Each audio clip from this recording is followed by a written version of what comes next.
Have you ever had one of those moments where everything seems to fall apart right before something big and you have to decide whether you're going to push through or give up? Well, welcome to another Testimony Tuesday, and that's exactly what happened to me earlier this year. So, to set the scene, God had already told me if something happens with my job, to go full time with Heritage Studios. Now, for those of you who don't know, Heritage Studios is my family's photography business. My dad started it like 30 years ago, and this year I started helping build it while working my 9 to 5. So basically, this is my 5 to 9. Not long after I decided to work on the business, I joined an entrepreneurial development program called the Boost Pad, and it stretched me in every way.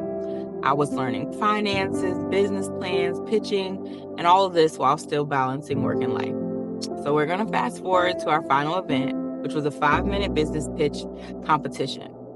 There were about a dozen of us in my cohort, and we're competing for a grand prize of $5,000. The week of the pitch had been very chaotic. I barely had time to prepare, and I just got to it like hours before the presentation.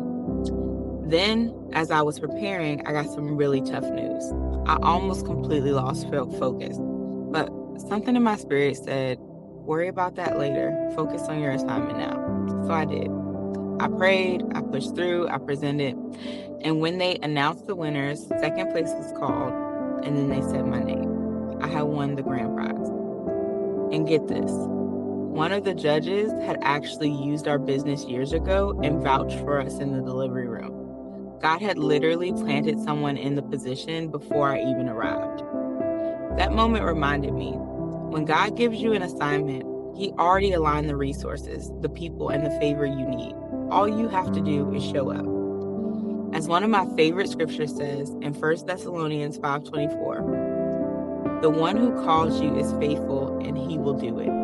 So whatever your pitch is or whatever God has told you to do, don't let fear or distraction stop you. Focus on the assignment and let God handle the rest.